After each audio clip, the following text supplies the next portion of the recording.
¿Cómo influyó el confinamiento por el COVID-19 en la tríada mental de los universitarios? El ingreso a la educación superior abre grandes oportunidades, pero también supone sobrellevar los desafíos propios de la transición a la edad adulta, por lo que los estudiantes de la educación superior son un grupo que desde antes de la pandemia ya presentaban un riesgo alto de sufrir alteraciones de salud mental. Se ha estimado que hasta el 20% de los universitarios tienen un trastorno mental.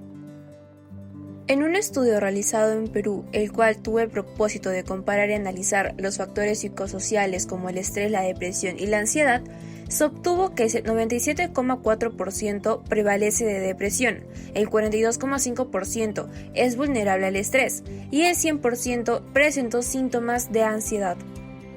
Asimismo, en un estudio realizado en una universidad privada de México, se obtuvo que en mujeres predomina la ansiedad y la depresión, ya que en el caso de las mujeres, el 60,5% presentaba depresión y el 57,5% presentaba ansiedad.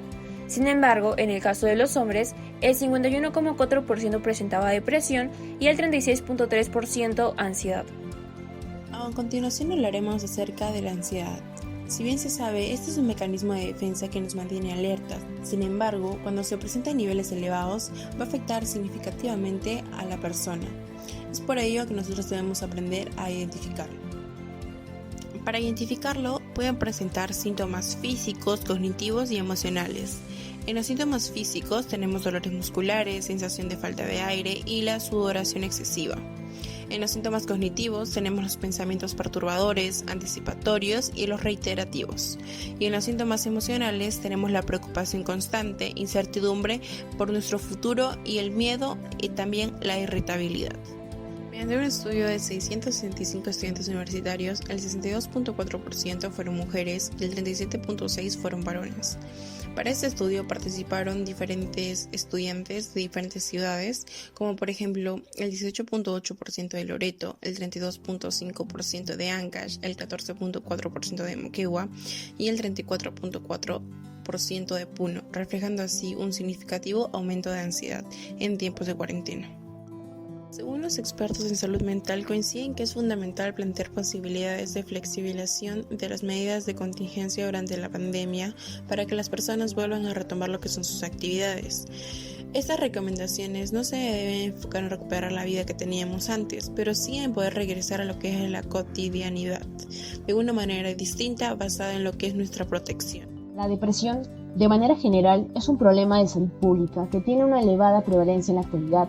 Se manifiesta tanto en jóvenes como en adultos, quienes al ser invadidos emocionalmente por diferentes expectativas, ya sean personales, familiares y sociales, se ven altamente afectados al enfrentarse en retos de competitividad.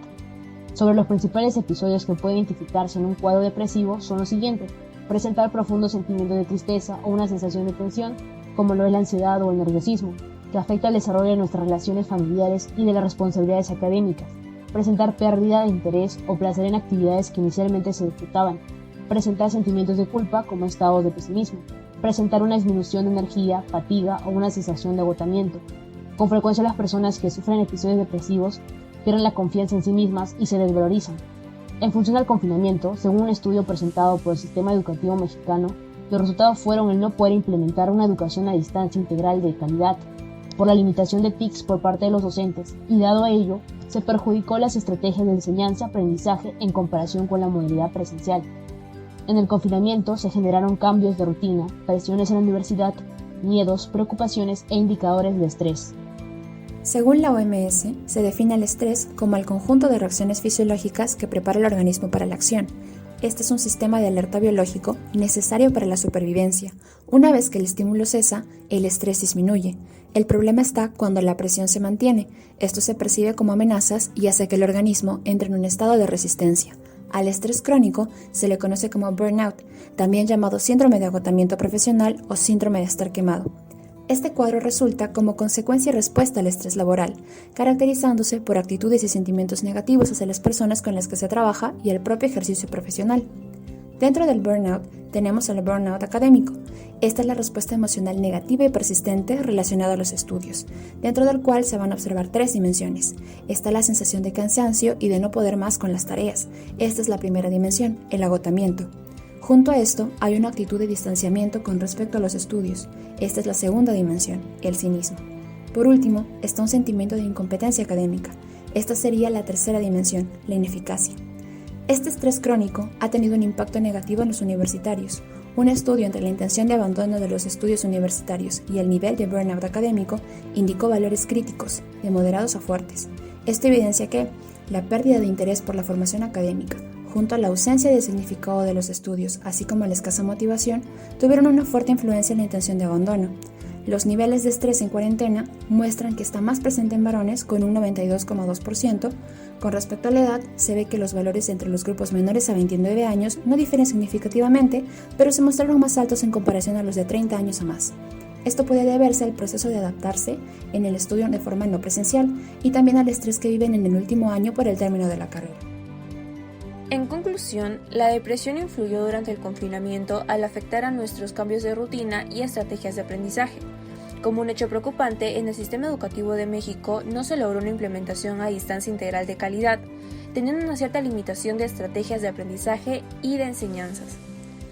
En el caso de la ansiedad, de alguna u otra manera siempre será parte de nuestra vida cotidiana. Si bien es cierto, no es normal que suceda todos los días, pero nosotros tenemos que aprender a controlarlo, y para ello hay mil maneras de poder hacerlo. Por otro lado, debemos aprender a detectar ese trastorno para que no pueda llegar a mayores o unirse al estrés. Cuando no puedas cambiar nada, cámbiate a ti. Cuando no puedas creer en nada, cree en ti. Y cuando no puedas elegir nada, elígete a ti, 1 y 1000 veces. Gracias por su atención prestada y esperamos que el video haya sido de su agrado. Hasta la próxima.